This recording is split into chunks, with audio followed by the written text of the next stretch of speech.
बुद्ध को निम्न में से किस स्थान पर ज्ञान प्राप्त हुआ था? बोध गया में। बुद्ध को ज्ञान की प्राप्ति बोध गया नामक स्थान पर हुआ था। बोध गया भारत के बिहार राज्य में स्थित है। बुद्ध को गौतम बुद्ध के नाम से भी जाना जाता है। इन्होंने बौद्ध धर्म की स्थापना किया था।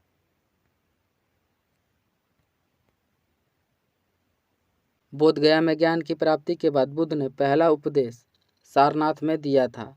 इस घटना को धर्म चक्र परिवर्तन के नाम से जाना जाता है। गौतम बुद्ध का जन्म 563 ईसा पूर्व में लुम्बिनी नामक कपिलवस्तु के नेपाल में हुआ था। गौतम बुद्ध की मृत्यु 483 ईसा पूर्व में कुशीनगर उत्तर प्रदेश में हुआ था।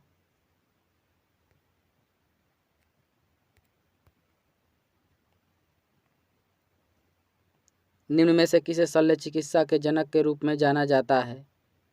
सुश्रुत को। शल्य चिकित्सा के जनक के रूप में सुश्रुत को जाना जाता है। सुश्रुत को सुश्रुत संहिता का प्रणेता माना जाता है। सुश्रुत के आचार्य धन्वंतरी थे। सुश्रुत ने शल्य चिकित्सा के साथ साथ आयुर्वेद के क्षेत्र में भी काम किया था। प्राचीन काल में सबसे महान शल्य चिकित्सकों में से सुश्रुत का विशेष स्थान था। चरक ये आयुर्वेद के क्षेत्र से संबंधित है। चरक ने आयुर्वेद का एक प्रसिद्ध ग्रंथ चरक संहिता लिखा था।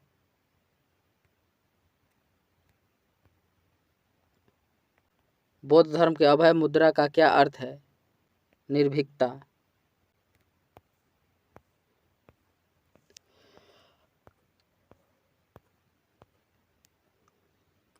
बौद्ध धर्म में अभय मुद्रा का अर्थ है निर्भीकता। अभय मुद्रा सबसे प्राचीन मुद्राओं में से एक है। अभय मुद्रा सुरक्षा की भावना को प्रदर्शित करती है। अभय मुद्रा में दाहिने हस्त को ऊपर की ओर करके हथेली बाहर की ओर इंगित की जाती है। विनय और सूत्र पिटक इनमें से किसकी शिक्षाओं का संकलन है? गौतम बुद्ध का।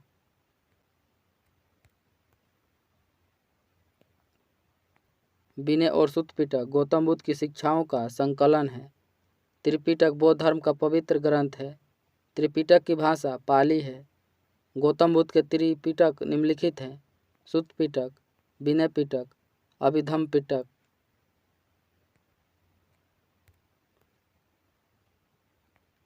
स्तूप क्यों बनाए गए थे? पवित्र स्मृति चिन्ह रखने के लिए। स्तूप पवित्र स्मृति चिन्ह रखने के लिए बनाए गए थे। स्तूप शब्द पाली और संस्कृत भाषा से लिया गया है। इसका अर्थ है टीला या ढेर होता है।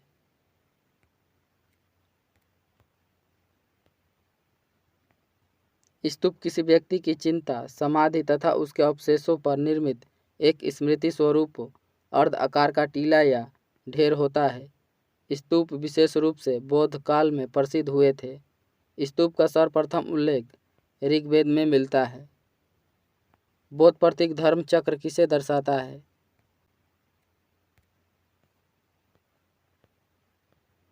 प्रथम उपदेश। बौद्ध प्रतीक धर्म चक्र प्रथम उपदेश को दर्शाता है। गौतम बुद्ध ने ज्ञान प्राप्ति के बाद अपना पहला उपदेश सारनाथ में दिया था। इस घटना को धर्म चक्र परिवर्तन के नाम से जाना जाता है। गौतम बुद्ध ने अंतिम उपदेश कुशीनगर में दिया था। गौतम बुद्ध के जन्म की घटना का प्रतीक कमल और सांड है। गौतम बुद्ध की मृत्यु महापरिनिर्वाण का प्रतीक स्तूप है। पद्मपाणि बोधिसत्व के चित्र कहाँ पाए गए थे? अजंता की गुफाओं में। पद्मपाणि बोधिसत्व के चित्र अजंता की गुफाओं में पाए गए थे। पद्मपाणि बोधिसत्व के चित्र अजंता की गुफा संख्या 1 में चित्रित है। अजंता की गुफाएं औरंगाबाद महाराष्ट्र में स्थित है। राष्ट्रकूट वंश का शाही प्रतीक क्या था? Golden eagle.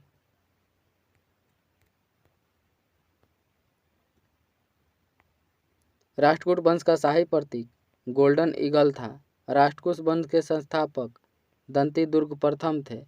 राष्ट्रकूट वंश की राजधानी मानेखेड़ थी। एलोरा के गुफा मंदिर का निर्माण राष्ट्रकूट वंश के शासनकाल में हुआ था। शिलालेखों के अध्ययन को क्या कहा जाता है? एपिग्राफी।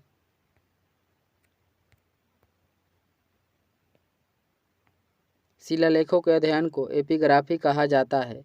शिलालेख को पुरालेख भी कहा जाता है। शिलालेख प्राचीन समय में घटित घटनाओं तथा उनसे संबंधित व्यक्तियों के बारे में जानकारी हासिल करने का प्रमुख स्रोत में से एक है। निम्नलिखित में से कौन सा मानव गतिविधियों एवं सभ्यता के प्राक ऐतिहासिक काल का सही कालानुक्रम है? पुरापाषाण काल, मध्य पाषाण काल तथा नवपाषाण काल। मानव गतिविधियों एवं सभ्यता के प्राक इतिहास काल का सही कालानुक्रम निम्नलिखित है। पुरापाषाण काल, मध्य पाषाण काल, नवपाषाण काल। प्राक इतिहास काल को पाषाण काल के नाम से भी जाना जाता है।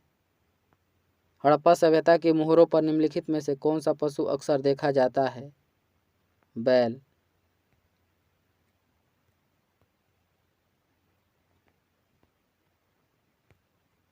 हड़प्पा सभ्यता की मोहरों पर बैल पशु अक्सर देखा जाता है।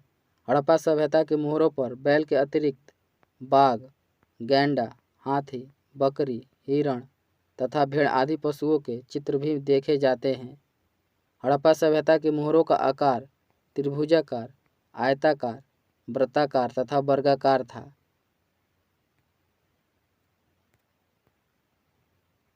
भारतीय नेपोलियन निम्नलिखित में से किसको कहा जाता है?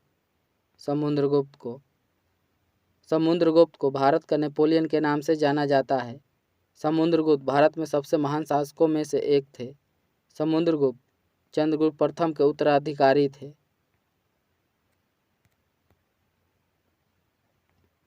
समुद्रगुप्त के शासनकाल को संस्कृति तथा राजनीतिक दृष्टि से गुप्त वंश के साम्राज्य का उत्कृष्ट काल माना जाता है। समुद्रगुप्त के साम्राज्य की राजधानी पाटलिपुत्र थी। समुद्रगुप्त ने अपने साम्राज्य विस्तार के लिए दोहरी नीति अपनाई थी। समुद्रगुप्त को भारत के नेपोलियन की संज्ञा प्रसिद्ध इतिहासकार विंसेंट आर्थर स्मिथ ने दिया था।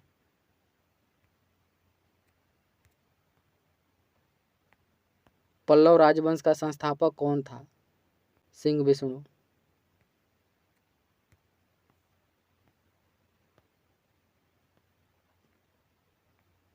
पल्लव राजवंश का संस्थापक सिंह विष्णु थे।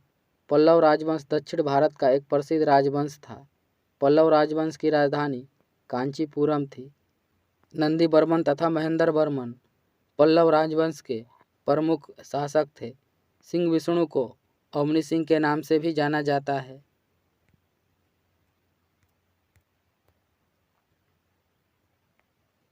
निम्नलिखित में से किस धर्म से दिलवाड़ा मंदिर संबंधित है?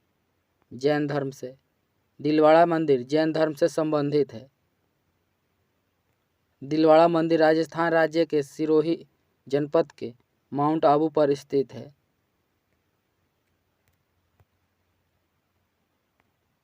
दिलवाड़ा मंदिर 5 मंदिरों का एक समूह है। दिलवाड़ा मंदिर का निर्माण 11वीं शताब्दी से 13वीं शताब्दी के मध्य हुआ था। दिलवाड़ा मंदिर का निर्माण चालुक्य राजवंश के शासनकाल में हुआ था। निम्नलिखित में से कौन बुद्ध के सिद्धांतों से संबंधित है? अभिधम्म पिटक।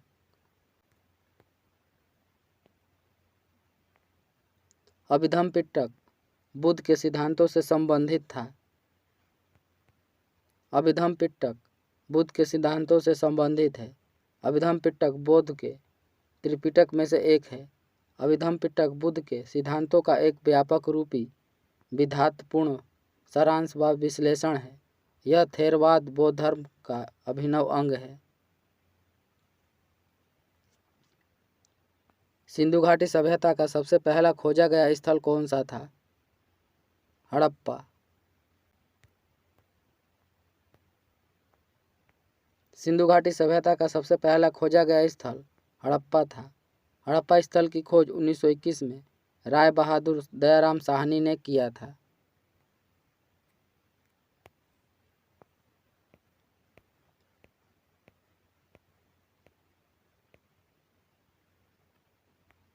हड़प्पा स्थल रावी नदी के तट पर स्थित है।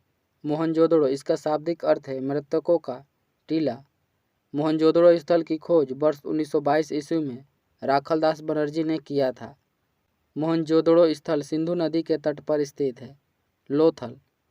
लोथल स्थल की खोज 1954 ईस्वी में डॉक्टर SR राव ने किया था। लोथल सिंधु घाटी सभ्यता का महत्वपूर्ण बंदरगाह था। लोथल स्थल भोगवा नदी के तट पर स्थित है। कालीबंगन स्थल की खोज अमलानंद घोष ने किया था।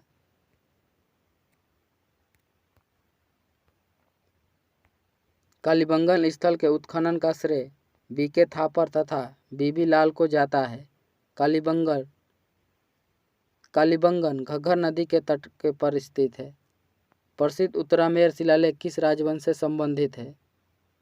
चोल वंश से। प्रसिद्ध उत्तरामेर शिलालेख चोल राजवंश से संबंधित है। चोल राजवंश दक्षिण भारत का एक प्रमुख राजवंश था।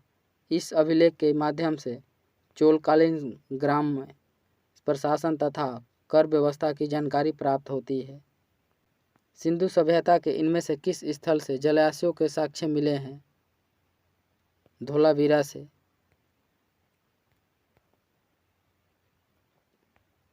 सिंधु सभ्यता के धोलावीरा स्थल से जलाशयों के साक्ष्य मिले हैं। धोलावीरा स्थल गुजरात राज्य में स्थित है। धोलावीरा स्थल की खोज 1967-68 में JP जोशी ने किया था। कालीबंगन इस स्थल से जुते हुए खेत के साक्ष्य मिले हैं। यह स्थल राजस्थान राज्य में स्थित है।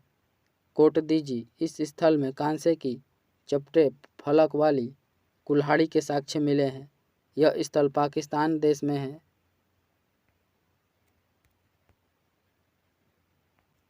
लोथल इस स्थल से 3 युगल समाधियों के साक्ष्य मिले हैं। यह स्थल गुजरात राज्य में स्थित है। मोहनजोदड़ो नाम का अर्थ किस भाषा में मुर्दों का टीला है? सिंधी भाषा में।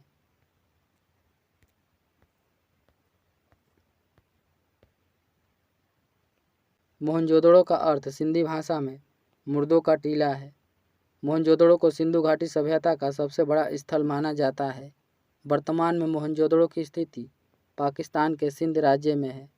मोहनजोदड़ो से विशाल स्नानागार के अवशेष मिले हैं। मोहनजोदड़ो सिंधु नदी के तट पर स्थित है।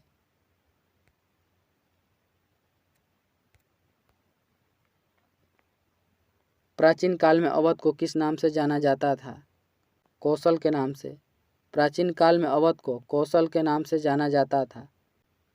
प्राचीन भारत में 6ठी शताब्दी में 16 महाजनपदों का उदय हुआ था। कौशल इन्हीं 16 महाजनपदों में से एक था। कौशल महाजनपद की राजधानी श्रावस्ती थी। निम्नलिखित में से कौन पाल साम्राज्य का संस्थापक था? गोपाल। पाल साम्राज्य के संस्थापक गोपाल थे।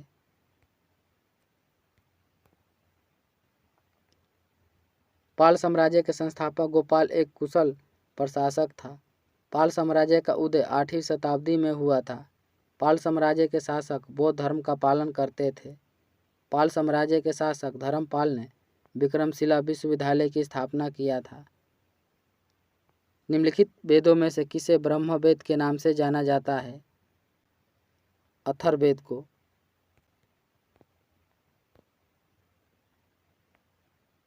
अथर्ववेद को ब्रह्मवेद के नाम से जाना जाता है। वेद प्राचीन भारत के धर्म ग्रंथ हैं। इनकी संख्या 4 है। ऋग्वेद, यजुर्वेद, सामवेद, अथर्ववेद। चारों वेदों में अथर्ववेद सबसे नवीन वेद है। ऋग्वेद सबसे प्राचीन वेद है। इस वेद में 10 मंडल, 1028 सूक्त तथा लगभग 10,462 मंत्र हैं। यजुर्वेद के 2 भाग हैं, शुक्ल यजुर्वेद तथा कृष्ण यजुर्वेद। यह यज्ञ संबंधी विधि विधान यजुर्वेद से संबंधित है। सामवेद यह चारों वेदों में आकार की दृष्टि से सबसे छोटा है। इस वेद का संबंध संगीत से है।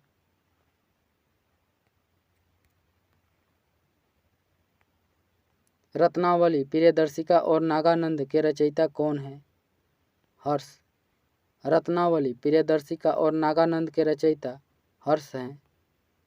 हर्ष बाणभट्ट के दरबार में कवि थे। रत्नावली, प्रियदर्शिका और नागानंद रचनाओं की भाषा संस्कृत थी।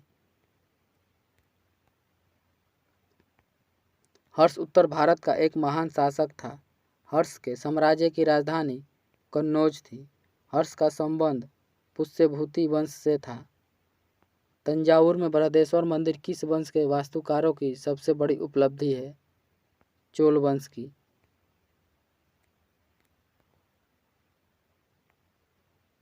तंजावुर में बृहदेश्वर मंदिर चोल वंश के वास्तुकारों की सबसे बड़ी उपलब्धि है।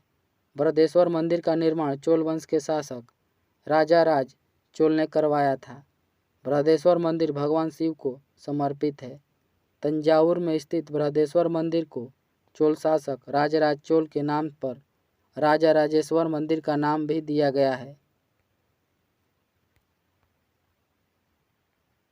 बृहदेश्वर मंदिर द्रविड़ शैली में निर्मित। वर्ष 1987 में इस मंदिर को यूनेस्को की विश्व विरासत सूची में शामिल किया गया था। जैन धर्म के अंतिम तीर्थक कौन थे? महावीर स्वामी। जैन धर्म के अंतिम तीर्थक महावीर स्वामी थे। ऋषभदेव जैन धर्म के प्रथम तीर्थक थे।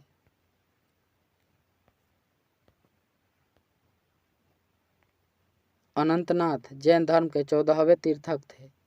पार्श्वनाथ जैन धर्म के 23वें तीर्थक थे। प्रसिद्ध सांची स्तूप कहाँ स्थित है? मध्य प्रदेश में। प्रसिद्ध सांची स्तूप मध्य प्रदेश में स्थित है। सांची स्तूप का निर्माण सम्राट अशोक ने 3री शताब्दी में करवाया था।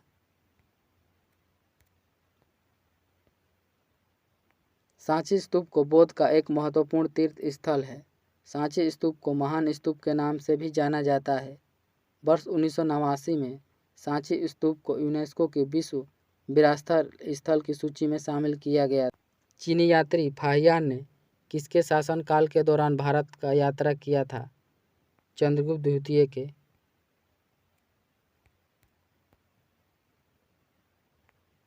चीनी यात्री फाहियान ने चंद्रगुप्त द्वितीय के शासनकाल के दौरान भारत का दौरा किया था।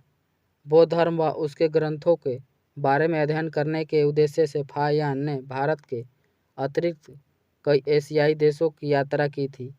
अपनी भारत यात्रा के दौरान फाहियान ने 3 वर्ष तक पाटलिपुत्र, वर्तमान में पटना में संस्कृत विषय का अध्ययन किया था।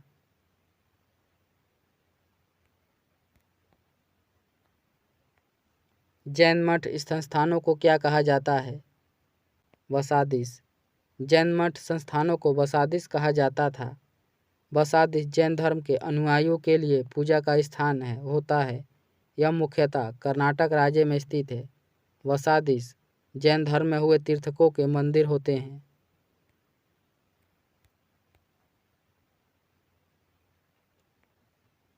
निम्नलिखित विकल्पों में से गलत जोड़ी का चयन करें। बिंबिसार गुप्त वंश से संबंधित है, यह जोड़ा गलत है। बिंबिसार का संबंध हर्यक वंश से है। चंद्रगुप्त का संबंध मौर्य वंश से है। राजराजा का संबंध चोल वंश से है। कनिष्क का संबंध कुषाण वंश से है। भारत में वैदिक काल की अवधि कब तक चली? 1500 से 600 ईसा पूर्व तक। भारत में वैदिक काल की अवधि वर्ष 1500 से 600 ईसा पूर्व तक मानी जाती है। वैदिक काल को वैदिक युग भी कहा जाता है। भारत में वैदिक काल की शुरुआत सिंधु घाटी सभ्यता के बाद हुई थी। वैदिक काल को 2 भागों में बांटा जाता है। पूर्व वैदिक काल, इसकी अवधि 1500 से 1000 ईसा पूर्व है। उत्तर वैदिक काल, इसकी अवधि 1000 से 600 ईसा पूर्व तक माना जाता है। आर्य संस्कृति के सर्वोच्च काल में गंगा घाटी के जनपद जो संख्या में कितने महाजनपद बन गए थे? 16।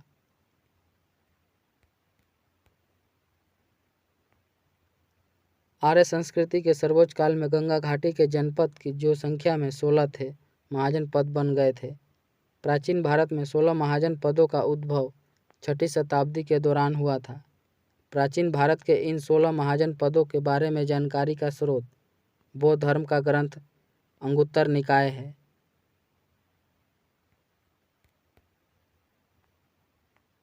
प्राचीन भारत के 16 महाजनपद निम्नलिखित हैं: अंग, मगध, काशी, बज्जी, वत्स, अवंती, कौशल, पांचाल, मल, कुरु, चैदी, कंबोज, मत्स्य, शूरसेन, गंधार और अस्मक। 6ठी शताब्दी ईसा पूर्व के प्रारंभ में भगवान महावीर का जन्म निम्नलिखित में से किस स्थल पर हुआ था?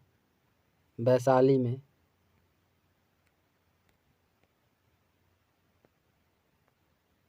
6ठी शताब्दी ईसा पूर्व के प्रारंभ में भगवान महावीर का जन्म 540 ईसा पूर्व में वैशाली के कुंडग्राम में हुआ था। महावीर स्वामी जैन धर्म के अंतिम तीर्थक थे। महावीर स्वामी की मृत्यु 468 ईसा पूर्व में पावापुरी, बिहार में हुआ था। मिलिंद पन्नों में बौद्ध धर्म से जुड़े सवालों का जवाब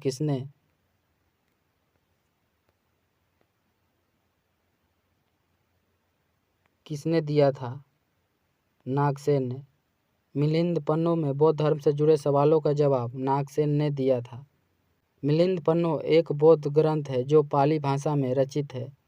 इसमें मिलिंद तथा नागसेन के मध्य बौद्ध मत पर हुई वार्तालाप वर्णित है।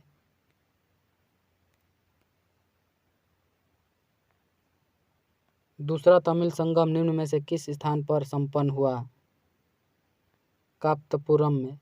दूसरा तमिल संगम काप्तपुरम में संपन्न हुआ था। प्राचीन भारत में दक्षिण भाग में 3 संगम आयोजित किए गए थे। इनको तमिल कवियों का समागम भी कहा जाता है। तमिल व्याकरण ग्रंथ तोल्काप्पियम का संबंध तमिल कवियों के दूसरे समागम से है। पहला तमिल संगम तथा तीसरा तमिल संगम मदुरै स्थान पर संपन्न हुआ था। प्रसिद्ध यात्री फाहियान का संबंध किस देश से है? चीन से।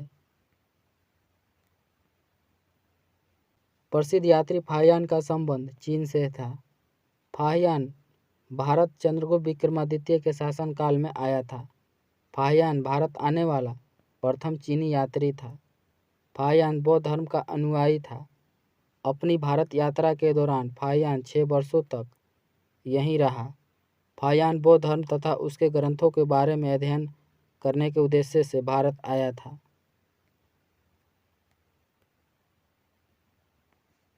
बुद्ध का वास्तविक नाम क्या था? सिद्धार्थ। बुद्ध का वास्तविक नाम सिद्धार्थ था। गौतम बुद्ध का जन्म 563 ईसा पूर्व में लुम्बिनी, कपिलवस्तु, नेपाल में हुआ था।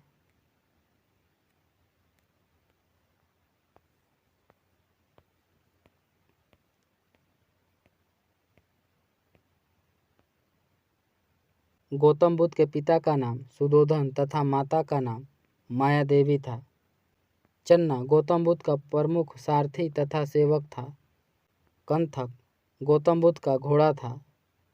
जैद अवस्था किस धर्म से संबंधित है? पारसी।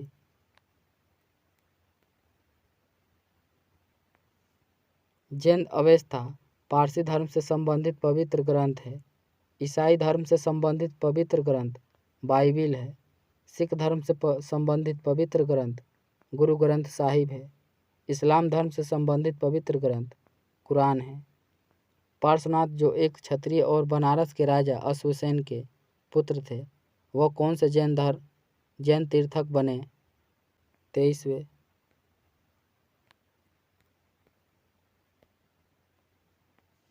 पार्श्वनाथ जो एक क्षत्रिय और बनारस के राजा अश्वसेन के पुत्र थे, वह 23वें जैन धर्म के तीर्थक बने।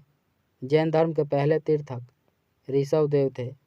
जैन धर्म के दूसरे तीर्थक अजितनाथ थे। जैन धर्म के 24वें तथा अंतिम तीर्थक महावीर स्वामी थे। गौतम बुद्ध के निम्नलिखित उपदेशों में से किसे अग्नि उपदेश के रूप में जाना जाता है? अदित परियाज सुत को।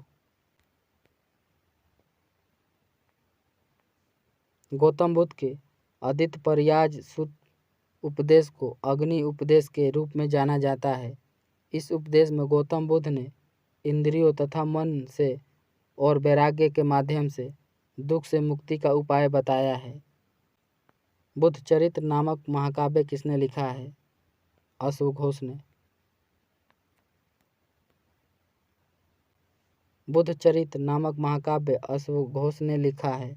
अश्वघोष कनिष्क के दरबार में राजकवि थे। अश्वघोष ने सौंदरानंद काव्यम की भी रचना की थी। नागार्जुन कनिष्क के समकालीन थे। नागार्जुन को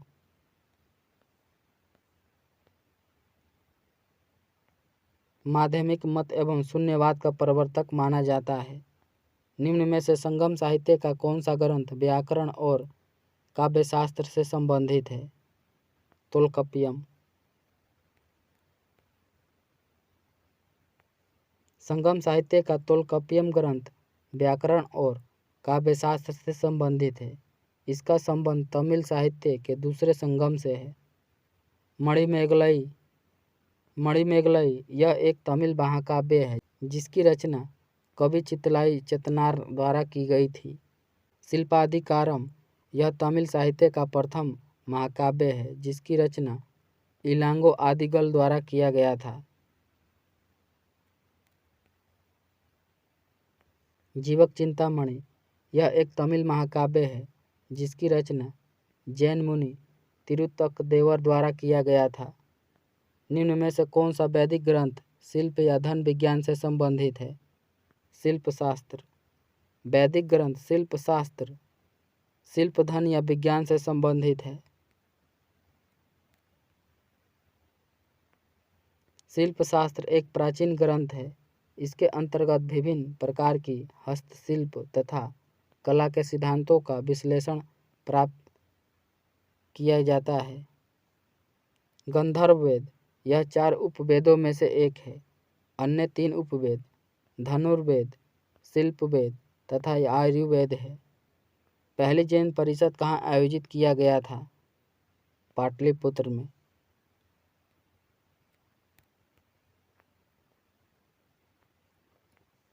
पहली जैन परिषद पाटलिपुत्र में आयोजित की गई थी। पहली जैन परिषद का आयोजन चंद्रगुप्त मौर्य के शासनकाल में तथा स्थूलभद्र की अध्यक्षता में किया गया था। दूसरी जैन परिषद वल्लभी गुजरात में आयोजित की गई थी। दूसरी जैन परिषद का आयोजन देवधिरी क्षमाश्रवण की अध्यक्षता में वर्ष 512 ईस्वी में हुआ था।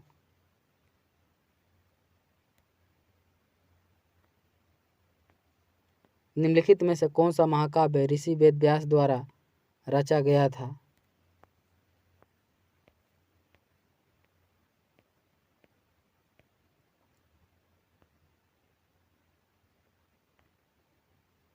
महाभारत। ऋषि वेदव्यास द्वारा महाभारत महाकाव्य लिखा गया था। रामायण वाल्मीकि के द्वारा लिखा गया था। शिल्पाधिकारम इलांगो आदिगल के द्वारा लिखा गया था। जीवक चिंतामणि तिरुत्तकदेवर के द्वारा लिखा गया था।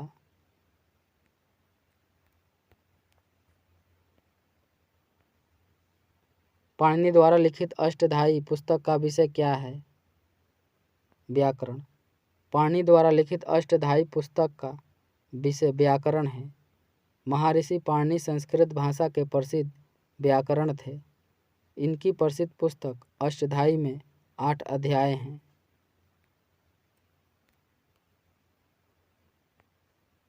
राष्ट्रकूट राजवंश का संस्थापक कौन था? दंतीदुर्ग। राष्ट्रकूट राजवंश के संस्थापक दंतीदुर्ग थे।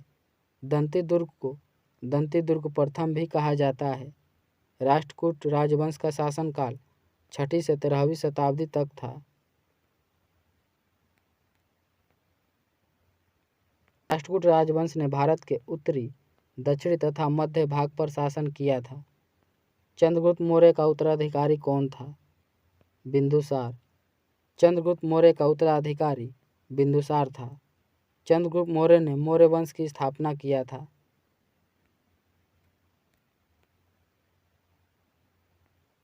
चंद्रगुप्त मौर्य के पुत्र का नाम बिंदुसार था। बिंदुसार के पुत्र का नाम अशोक था। बिंदुसार ने लगभग 27 वर्षों तक शासन किया था। बिंदुसार को अमित्रघात के नाम से भी जाना जाता है। सारनाथ में सिंह चतुर्भुज स्तंभ शीर्ष किसके द्वारा बनवाया गया था?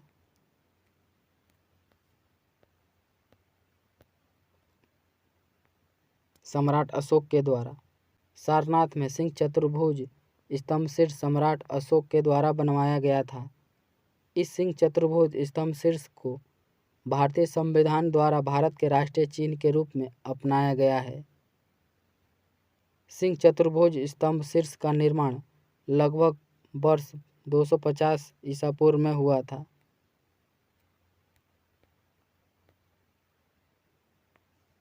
कनिष्क किस वंश के महान राजा थे? कुषाण के। कनिष्क कुषाण वंश के महान राजा थे। कुषाण वंश के संस्थापक कुजल कर्डिफेस थे।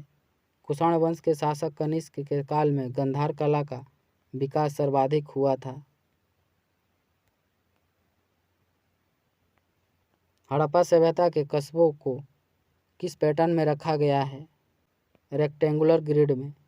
हड़प्पा सभ्यता के कस्बों को रेक्टेंगुलर ग्रिड पैटर्न में रखा गया है। हड़प्पा सभ्यता को सिंधु घाटी सभ्यता के नाम से भी जाना जाता है। हड़प्पा सभ्यता को अपने नगर नियोजन के लिए बहुत प्रसिद्धि थी। हड़प्पा सभ्यता के अंतर्गत ग्रिड पैटर्न में शहरों कस्बों की सड़कें एक दूसरे को समकोण पर काटती थी।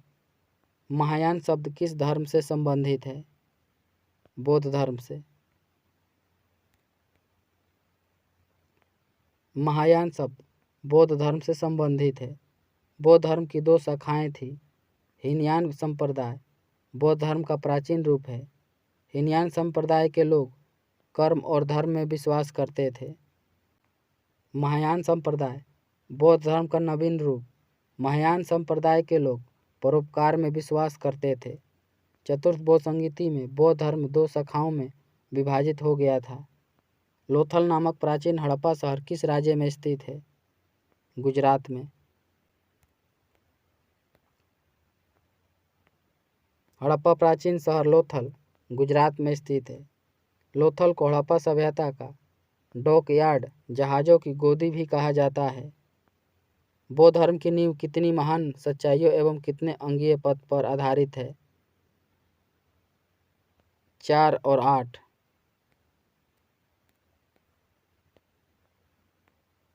बौद्ध धर्म की नींव 4 महान सच्चाइयों एवं 8 अंगीय पद पर आधारित है। 4 महाजन सच्चाइयों को भगवान बुद्ध के 4 आर्य सत्य तथा 8 अंगीय पद को भगवान बुद्ध के अष्टांगिक मार्ग के रूप में जाना जाता है। भगवान बुद्ध के 4 आर्य सत्य निम्नलिखित हैं। दुख, दुख का कारण, दुख के कारण का निवारण, दुख निवारण का मार्ग।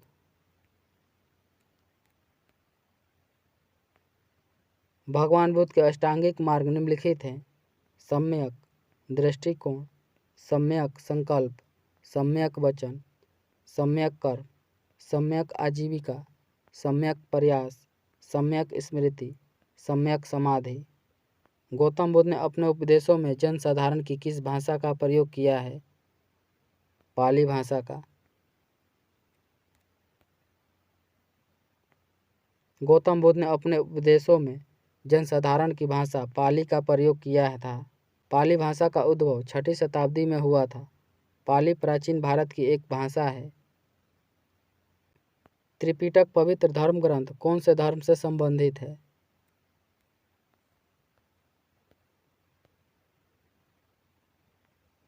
बौद्ध धर्म से। त्रिपिटक पवित्र धर्म ग्रंथ बौद्ध धर्म से संबंधित है। त्रिपिटक भाषा पाली भाषा है। बौद्ध धर्म का उद्भव 6ठी शताब्दी ईसा पूर्व माना जाता है। उस बौद्ध ग्रंथ का नाम बताएं जिनमें भिक्षुओं के लिए नियमों का उल्लेख वर्णित है। विनय पिटक। बौद्ध धर्म में पवित्र ग्रंथ त्रिपिटक के भाग विनय पिटक में भिक्षुओं के नियमों का उल्लेख वर्णित है। बोधिसत्व की अवधारणा इनमें से किससे संबंधित है? महायान बौद्ध धर्म से। बोधिसत्व की अवधारणा महायान बौद्ध धर्म से संबंधित है। बोधिसत्व से आशय है 10 पारमिताओं का पूर्ण रूप से पालन करने वाला। हीनयान तथा महायान बौद्ध धर्म की 2 शाखाएं थी।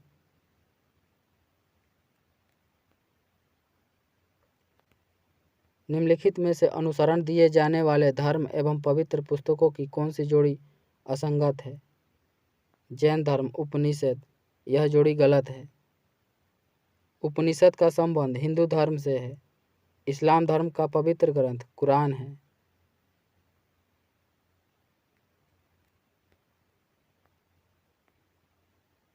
सिख धर्म का पवित्र ग्रंथ गुरु ग्रंथ साहिब है। ईसाई धर्म का पवित्र ग्रंथ बाइबिल है। जैन धर्म का पवित्र ग्रंथ आगम साहित्य है।